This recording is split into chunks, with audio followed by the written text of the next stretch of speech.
Hi, I'm Jeremy with Review.com, and I'm sitting here with the Canon XA25, Canon's $3,000 compact professional camcorder. Starting with the left side here, we've got a flip-out LCD. The screen on this one is a little bigger, it's 3.5 inches. It's also a capacitive touch LCD, so it is still a touch screen, but it should respond better than a lot of the cheap screens you get on low-end camcorders. It's an OLED screen too, so you're gonna get pretty good resolution from this. So you've got this little door where you store memory cards. This has 2 memory card slots, so you can load it up with quite a bit of media. You also have a customizable button that by default is set as a replay button for going back and watching the last thing you recorded. So this little switch right here, this is a pretty important switch. It's the infrared switch, and it allows the camcorder to record in total darkness using infrared technology. That's a feature that the XA25 has that Canon's consumer camcorders don't have. That's something that you're paying a lot of extra money for, so it's important to point out. You also have the on-off switch that switches between what mode you're in up there, and you have a lot of the audio controls, but we'll talk about that separately. Swinging things around to the back, we've got a few things going on here. Most important is this electronic viewfinder. It tilts up, extends out, so it's pretty good. The eye cup is decent. It could be better, but it's not bad. There's a really cool switch here that switches the lens ring between focus and zoom. So if you want to switch to manual focus on the fly, you can do that, or you can switch it to controlling zoom very easily. You got another programmable button down here, actually 2 programmable buttons. You've got the battery pack, which ejects underneath at the bottom. It's a pretty sizable battery pack, and it did a pretty good job in our tests. You got a large start-stop record button. You've got a function button and this joystick. Now, these are really cool because what these enable you to do is you can essentially navigate menus and adjust settings using this joystick, so you don't have to use the touchscreen. So if you hate touchscreens, you've got this option of doing the old school 4-way control method with a function button instead. Spinning around to the right side, you've got mostly taken up by this large hand strap. It's pretty comfortable, it's adjustable, and it's got a lot of padding, so it's really good.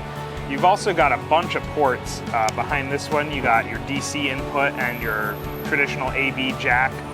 And behind this big door is a ton of ports. You've got a 3.5mm mic jack, a headphone jack, HDMI, USB, a remote port for a link connector, and this one down here is extremely important. This port, which is HD SDI, is the reason that this camcorder is $3,000. You can get this same camcorder without this port for $2,500. So this port adds $500, and it enables you to get uncompressed video output. Great for studios, things like that, but a lot of people won't need it. Angled at the top, you've got this large zoom rocker. Gives you a lot of control, and you also have a switch to switch between auto, manual, and cinema modes. So the lens on the XA25 is pretty good. It's got a 20x zoom and a pretty wide angle of recording, and the camcorder comes with this pretty beefy lens hood. With this, there's a door that flips open and close, so it's pretty nice. Our only problem with it is that it kind of comes off pretty easily. It just kind of slips off, and there's no locking mechanism, so it's easy to get on, but it's easy for it to knock off as well. You can see that there's a control dial here. Now this is used to set some manual controls. The lens ring is really reserved for focus and zoom, and it works nicely for that. It's very large. The control dial is more for advanced controls like aperture, shutter speed, exposure, things like that. And you can set what the dial controls with this custom button right there.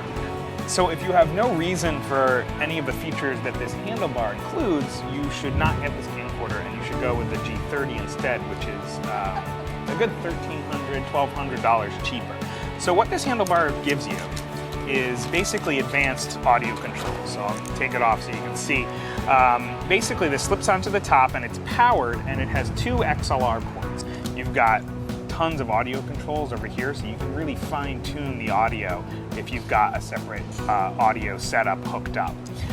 It also gives you the bonus of having another zoom lever and a record button up here, as well as a large shoe that you could attach a light to or some other stuff. So if you already have a separate audio recorder, or you don't care that much about audio, or you don't mind using the mic jack, the 3.5mm mic jack, this handlebar really isn't that useful. The camcorder does also have a built-in microphone right over the lens here that records stereo. So that's a walkthrough of the Canon XA25. It's got a lot of features packed into a small body. To check out the full review of this camcorder, head over to Review.com.